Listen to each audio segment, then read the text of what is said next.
Shire, and you've heard us talk about her quite a lot on our show. I'm pretty sure we mention you almost every episode. But Jean is our friend and our mentor, and we took several workshops with Jean, and her online Plant to Die Pot, I think, is the one that I took. And then we're in a monthly group with you where we do dye experiments and just share what we're all working on and stuff like that. Yeah, it's a really fun community. I love having you guys in it too. Yeah. You're fabulous. Aww. And you love to experiment, which is super helpful. So yes, we're always doing different experiments. So yeah. And when we first met, actually, we met in Bloomington. Right. Because Michelle and Linda signed up for one of my in-person classes before I taught online. And so we got to actually be in the studio together the first time rather than online. Right. And it was during COVID times, so we were all having to wear our masks. And yeah, exactly. That's right. And kind of hang out, like not right next to each other because, you know, the COVID. That's right. But yeah, so that was fun, and then got into the online thing. And yeah, part of that community, and it's just a really fun community. We meet monthly, a couple times a month, and look at something different each month, and share results. And it's been a lot of fun just to see what everyone's working on, and when we are all doing the same thing, but we do it a little differently, and compare our results. Yeah, and with different fibers, and with different water, and different parts of the country, and you know, and things are always more fun in community anyway. Yeah, they definitely are. Yeah. So would you tell us a little bit about your fiber journey and kind of how you started in this world? Sure. So like I think most people, my mom taught me to knit when I was a kid. You know, we started with the little needlepoint probably, and then some knitting, and I knitted for a while. And I've always just been really crafty and loved the crafts and loved the arts, and I paint and I sculpt and do all the things. And then later in life, my mom learned how to rug hook, and she really wanted me to learn. Boy, did she want me to learn how to rug hook. And I was like, I don't need another craft. I have plenty of unfinished objects, thank you very much. I don't need another craft. But she was pretty persistent, and so finally I was at home taking care of her after surgery, and she was at it again. I have this little kit. I'm like, okay, fine, I will hook your little kit. And I call it the crack cocaine of craft, because I was instantly hooked. I mean, the next day we went out to Joann's and I got some burlap, and she had a bunch of, somebody in her guild had given up, had, you know, ended her career at hooking, and was donating all of her things. And she had a whole bunch of upcycled skirts and blazers and things. And so I designed my first rug right there and then, and like, and it was just, I had found my medium is what it was. And so that's when I really started. So I was in my 30s, maybe almost 40 when I first started learning how to hook. Oh, wow. Yeah, so it was later. I'm 58, just to give it context. Me too. And yeah, we're the same age. 1984. So we, so I started hooking in earnest, but I still worked full time. And then I went to this camp with her that was so hard for me to wrap my brain around. Yeah. Because she really wanted this. I learned how to do this in the spring, and there was going to be this new camp in the summer up in Holland, Michigan. She lived in South Bend at the time, so it was like pretty close. And nobody in her guild wanted to go because it was so close, and I'm not sure. And they all went to 2 camps a year already. Oh, so it was just too much. And it was, but it was like the spring, the week of Mother's Day, they would go to West Virginia, and then in the fall, they went to Rock River in Illinois. Okay. And so this was a summer camp, kind of splitting it right in the middle, and she really wanted to go. And she really wanted me to go. And I was just like, what? You know, we pull loops. What are you going to teach me? I don't get it. You know, the arrogance of somebody who's, you know, new at something. And she's like, oh, but, you know, like, I don't want to, I like to design my own stuff, and I don't get it. And, you know, do you have to do somebody else's thing? Oh, no, everybody should do whatever they want. And I'm like, So there's 15 people in a class, or there's 100 people in a ballroom, and you're all doing different things. And so what is the teacher there for? And she's like, oh, well, they go around and they help each person with their project. And I'm like, okay, so we sit in a ballroom all day and we hook. And she's like, yeah, and sometimes we come back after dinner. And I was like, yay! So I was very skeptical, but she really wanted me to go. And then, of course, I went, and I learned so much. It was unbelievable how much I learned. And it was, of course, doing things in community is always better. And it was such an encouraging community. And I was literally brand new, and many of these people had been hooking for some of them 50 and 60 years. Wow. There were, 80-year-olds at this camp. Uh-huh. And so I learned a bunch, and my first teacher was known for her dyeing. She's a dye master. Oh. And she lived not far from me in Illinois. And so when I lived up there, and so she said, if you want to learn how to dye, I'll teach you how to dye. And I did want to learn how to dye because I wanted to dye for my own projects, blah, blah, blah. And so I went and I learned how to dye, and I learned how to acid dye, which was in synthetic dyes. And it was okay. I enjoyed it. It was a means to an end. It was just part of the process for me. And then I learned that there was this thing called natural dyes, and my head went, what? What do you mean I can do this with plants? Yeah. And I've been working on environmental programs my entire adult life. Yeah. And so it just fit. I was like, of course I'm going to learn how to do this. And so right away, I super lucked out because I went and found the first course I could find. And that happened to be at Arrowmont down in Gatlinburg, Tennessee. And if you don't know Arrowmont, go check them out. I think it's arrowmont.org, but they have camps all year long, week-long workshops for all sorts of things. Anything like a John C. Campbell and some of those other arts and crafts things. And so I signed up with this person, Catharine Ellis, whom I'd never heard of at the time. Yes. And at the time, she was known for her shibori weaving, because she literally wrote the book on shibori weaving. Yeah.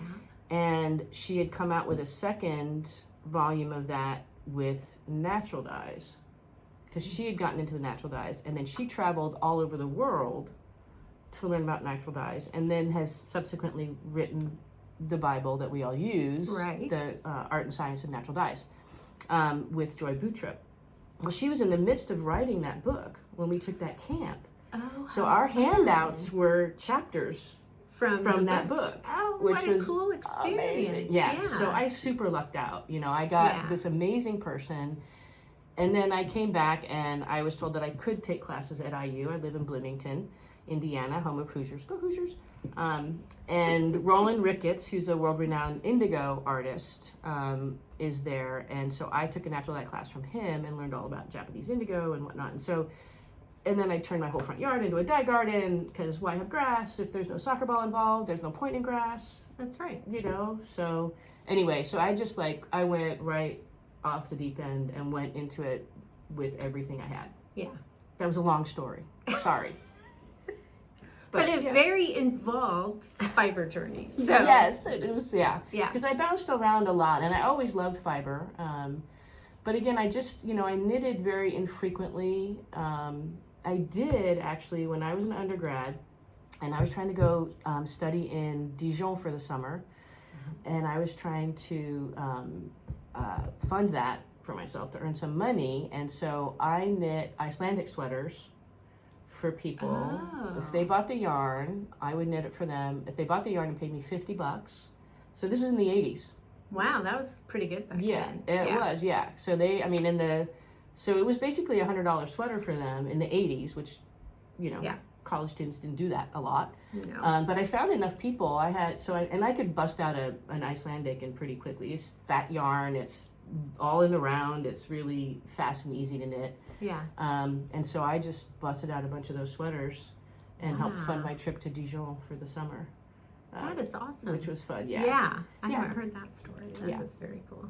Yeah, so, knitting was an infrequent thing. I enjoyed it, but it wasn't like the addiction. It wasn't the crack cocaine of craft for me, like hooking was. Like knitting is for you. Yeah, I knit all the time. Should be knitting right now. I know. I normally I see have to you. bind off, and I'd be looking down. Oh, right. So that wouldn't yeah. work so well. But yeah, Yeah. we went out to dinner last night, and in the car. Yeah. And as we were Knitting waiting on for a the table. Yeah.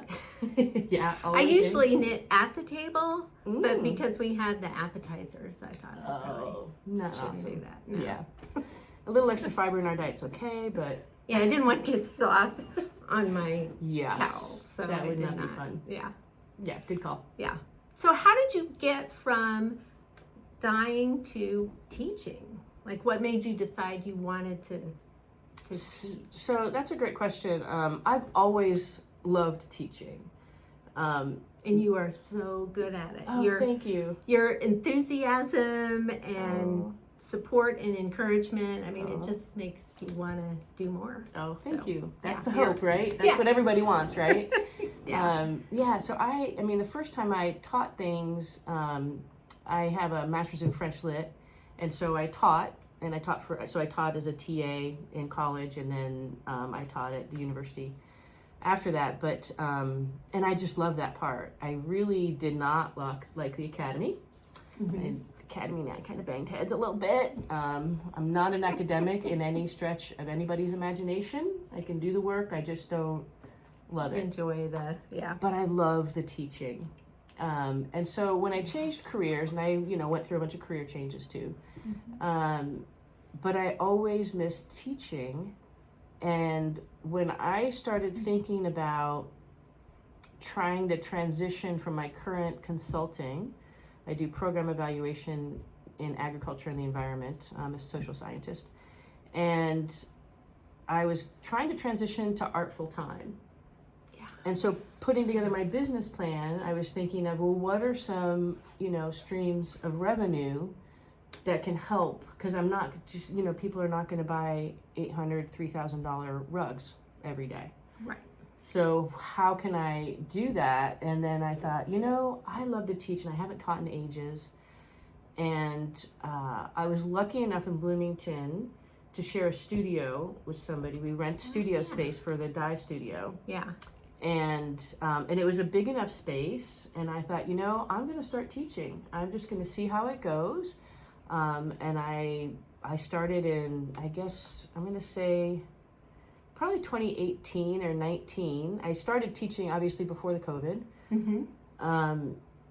And I got better each time. The first classes were always a little clumsy, right? You learn things every time. Every time you teach. Every time you teach, you learn something. Your students teach you something. You figure out that you could have done something differently or better or whatever. And so I just went for it. I'm kind of fearless that way with things. I'm just like, what's the worst thing you're going to do? Nobody's going to die.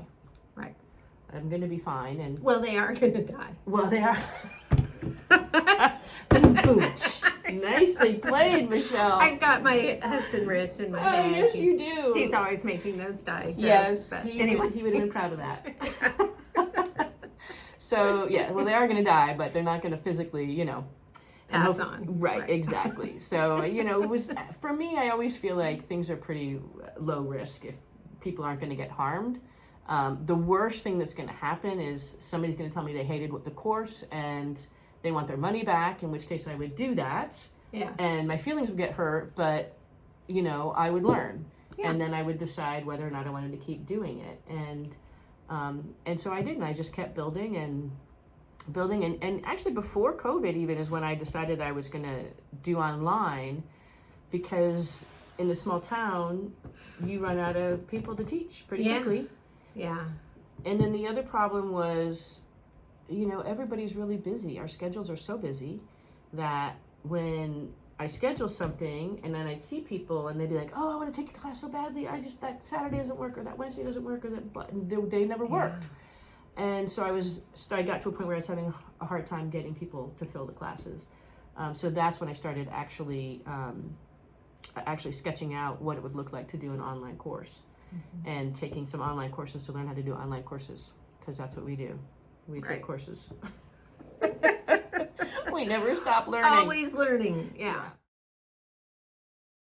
So what is your favorite dye material? So I work in wool. Wool is my jam. I love, love, love wool. But as a hooker, I dye wool fabric. And I actually have a piece over there. So talk amongst yourselves. Okay. And I'll just show you what I work with. So I work with wool fabric. This is from Dorr Mill. And they're back east, they're in New Hampshire. And so when we hook, we start with fabric, we dye the fabric, and then we cut it into little strips. And I will share some of my work with Michelle so she can splash some things in there. Yeah, that'd be great. I'll put the pictures up so you can see. She Yeah. does some really cool things. I do some fun things. Yeah. But yeah, so then we cut this into little strips, and then we pull this through a foundation. I use linen. My very first one I did burlap, but that's less, it's scratchy, number one, but number two, it doesn't last as long as linen. Especially on the edges. So on some of these really old rugs that are, you know, a couple of 100 years, 150 years old or whatever, the edges are really, they start to disintegrate where it's folded over. That burlap. Yeah. And especially if it gets wet at all, or, you know, mine's my front door and it's fine. I freaked out when I got to camp and they're like, oh, don't use burlap, it's going to disintegrate. And I'm like, this is my rug. Well, then I found out it was like, it just isn't going to last like 7 generations. So I don't have any children, and so I was fine with that. Does it last my lifetime? I'm good. Yeah. So, but it's not the piece of choice if you're going to do, you know. Anyway, so I use this with the linen, and so I love this. Unfortunately, it's really weird because I love wool so much, but I can't wear it next to my skin. Even merino or cornmeal? A little. I mean, I can, but I can't wear it for long periods. Yeah. Yeah. So I do. I get itchy and rashy. So yeah, even that little, I have a little blue knit cap that my sister made me. I wear it all the time, but I wear it like up here, and it, you know, and it does get a little itchy. Yeah. So I can wear them. Those are the, if I'm going to do it, it's going to be those. That one's actually a Peruvian. I don't think it's a merino. But Linda made me a headband and a cowl, and I can wear that. And I think that must be merino or something. That was the pure merino. Yeah. Yeah. And so I can wear that. I can wear that. It's still, if I were going to wear it all day, I wouldn't wear it all day. Yeah. But I can wear it if I'm going out and about because it's crazy cute and really adorable. fun. And it's got little cochineals on it. Yeah. Which is just the coolest thing ever. I love it so much. Yeah. But yeah. Okay. So wool. Wool's and my jam. then what type of dye, natural dye, do you have a favorite that you like to work with? So, you know, I love the indigo, especially the more I learn about it. Indigo is a fickle lover. Indigo can be cantankerous and difficult, but the more you work with it, the better you get at it. Yeah. And it can be really frustrating for people to learn at first because a lot of times our first vats are not awesome. And then it, you know, if you give up too quickly, then, you know, people they just get done. They're like, I'm done with it. I'm not going to do any more of it. But every time a vat, quote unquote, fails, you learn something from it. And that's the only way you get better. Right. Is each time trying to revive a vat, trying to figure out what it is and what it is. And so I kind of enjoy that process. I feel like it's a little bit of a challenge. I love weld so much. It's such a bright, sunny color. Happy, sunshiny yellow. Yeah. And it makes me happy. And I like the plants themselves. They're kind of, you know, crazy and scraggly, you know. Yeah. And I just love that about them. They're all like a bad hair day, which is, you know, I'm a walking, talking bad hair day, except today. Yeah, it's looking pretty good. Yeah, just got it cut though. But yeah, so I love the weld. I love the plant. I like that it comes out early. I love that you can fake it out. Weld is a biennial, and biennial, every 2 years thing. Yeah. And but you can fake it out. So, and I think you guys discovered this too. Have you done that yet? No, we're going to do it this fall. Plant the seeds in the fall. Cool. Yeah. So that it thinks that it's gone through its full year, but it hasn't. Exactly. So, Yeah. Yeah. So the first year it sets out these little rosettes. They're just leaves on the ground. And then the second year it sends up these shoots with flowers. Yeah. And it's that big stalk. You can still get some dye out of those little the leaves that first year. I usually just leave them though, and then they overwinter. And so if you plant them in the fall, it thinks it's overwintered, and so it sends those shoots up, and it's ready to harvest in June, which is one of the earliest, and I think that's fun too. It's like, yay, while the rest of the garden is kind of still, it's looking cute, still and fun, waking but up, it's still and doing its thing, and not quite there yet. It's like, I have this weld, and so I do love the weld, and I really love madder. I think madder is, I haven't dug into madder as much as I'd like to. I want to do we did a deep dive into red in the membership, and I would like to do a little bit more deep dive into madder focused red and really see what I can do with my own roots. I have mature roots. As you know, madder's that plant that it needs to be at least 3 years old. Yeah. And you have to dig it up by the roots. So you're digging up the plant. Right. Yeah. So even though it's a perennial, you're killing it dead. Although mine's pretty healthy. I've never had to reseed. I just have that big bed, and I only harvest one portion of it at a time. Yeah. And I just love that red with the weld with the madder is really rich. Cochineal I like too, though, because cochineal you can get scarlet to pink to purple. Yeah, it has a very wide range. Yeah, I like those ones that are really versatile. I like them all, of course, but I think probably the weld is maybe my happiest yellow, happiest color. Yeah. But I do love that triumvirate, so the weld, the madder, and the indigo. Yeah. I kind of really dig those three, and that's what the ancients used, and yeah, you can make the whole rainbow. Yeah. What's your favorite? My favorite has been anything with copper. Yeah. Because I've been really excited about seeing how that, I've always loved logwood because I love purple so much, and any shades of purple. And then how can you make it be light fast? And then putting logwood with the weld and making a grass screen, or logwood with the fustic and the copper, and making olive. And so I don't really have any favorite color because I love all of them for different reasons or different ways together. But the blues and the greens, and so purples, and they're all in that same area. So so it might be logwood as a dye material, but I really love this copper and trying to shift things and make logwood be more lasting. Yeah.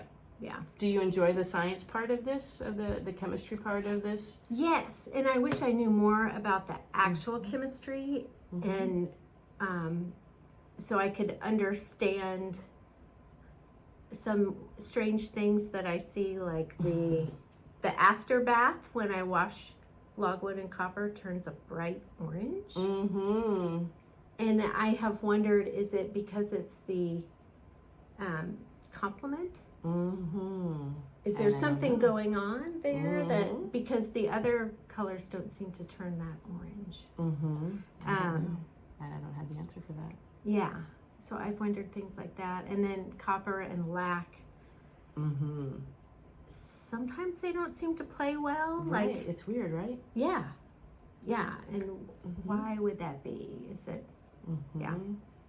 Yeah, it's funny, when I first started naturally dyeing, and I realized that it would have been great if I'd paid more attention in high school chemistry. Yes. Had I known. Had they been teaching us natural dyes in high school chemistry, any chemistry teachers out there? Yeah. Natural dyes. You're going to bring them in. Yeah. So I do wish I had paid more attention, but I've been boning up on my chemistry, and when I teach it, I pepper in the chemistry, but I don't want to overwhelm, because people sometimes are just like, I don't care, I don't want to know. Right. And I still want those people to learn and do it. And you can absolutely natural dye without knowing the chemistry. Right. If you follow the steps, then you can do it. The same way you don't need to know chemistry if you cook. Right. If you're a chef. But chefs, real chefs, actually know the chemistry of what's actually happening. Yeah. And that's what makes them good at mixing things, because they know what happens to fat when you render it or when you do these things. Right. And so in a similar way, I feel like I'm becoming a better dyer the more chemistry I understand Right. about what's happening. And it always Yeah. starts with that question of like, why is that yellow or orange, or what's happening here? Why did this pot do this and this pot not do that? Right. So yeah, I find it fascinating. Some people are just like, I don't want to know, I just want to follow the steps, which is absolutely awesome too. Yeah. We want everybody to naturally die. That's right. Yeah. Okay. Mhm. What is your favorite myth to bust about natural dyes? That they're not light fast. Yeah. Yeah, so that's the two biggest ones I get are they're not light fast, or they're all like earth tones. Yeah. Just saying, you can get bright, you can get jewel, you can get all the colors. All the colors, yeah.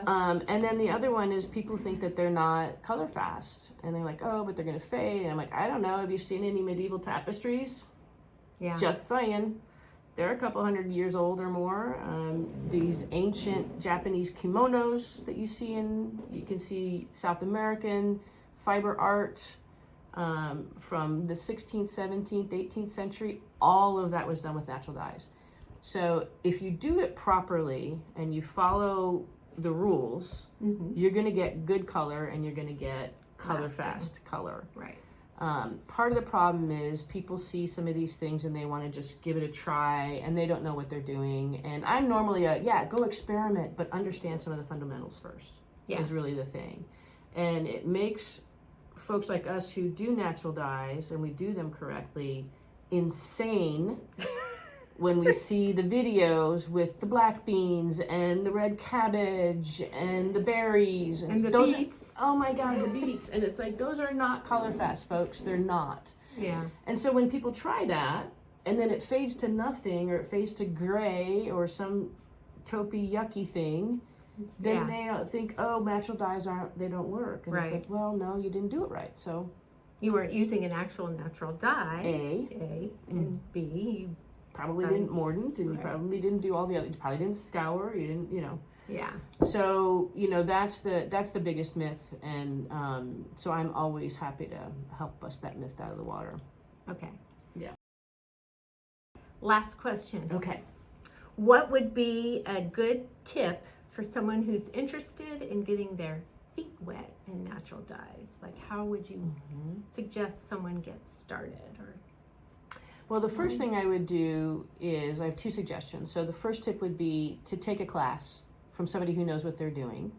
And you can check people's credentials. If you're going to do it online, you can do that. If you're going to do it at a workshop, I highly recommend those week-long workshops at the schools like John C. Campbell or Arrowmont, or there's a whole bunch of those schools that are arts and crafts schools. Or if you have a local teacher, find out if they're doing it right.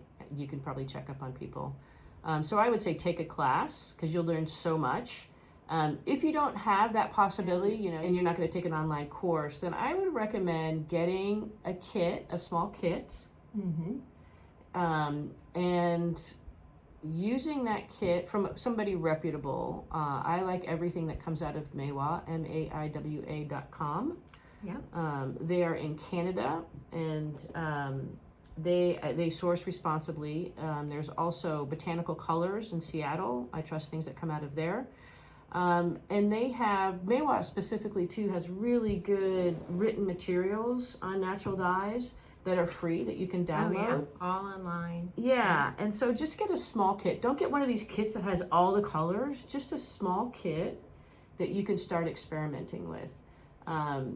The easiest in is going to be solar dyes. Yeah, that's what I think too. Yeah. It's all in one Yeah, little container. exactly. It's definitely the gateway drug to natural dyes. Get the pack though. You guys have awesome ones. I think is your stuff pre-mordanted when you put your so your fibers are pre-mordanted. Right. And so if you just want to play with the dyes, and then that's definitely a great way to do it. But once you kind of have the basics down, you can do solar dyes with anything. And I still experiment with solar dyes. Yeah. To test colors of plants.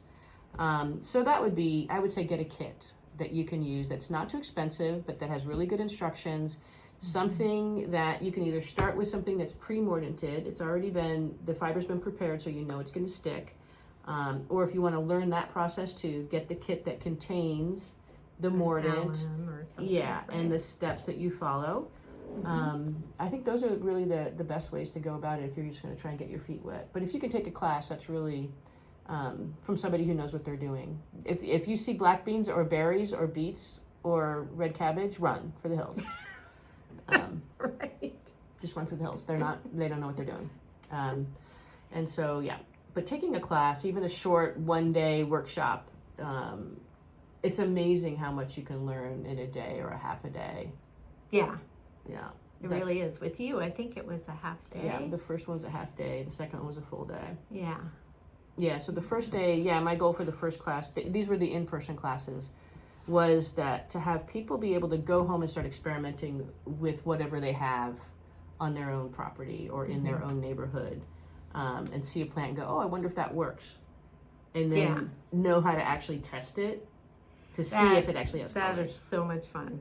Yeah. Like my whole first year was every time we went on a walk, I would think, I wonder if that one would do it, you know? And Yeah, it's fun, right? Yeah. It makes, every time you take a walk or a hike in the woods, it changes everything when you start naturally dying. It's like, oh yeah, you start looking what's at things that? differently, and Yeah. And now we've started looking at mushrooms differently. right? Yeah. Yeah. I don't know how to mushroom dye yet, and I'm starting to learn. And so, Linda at dinner last night showed us a picture of some mushroom that she'd seen on her hike. And she's like, I wonder if this dyes. I'm like, I don't know. Let's look it up. Let's see. But that's part of the fun too, is, let's look it up. Let's see if there's any information. If there's no information, let's give it a go. Yeah. See what Try it, happens. document it. Exactly. Always document. Always document.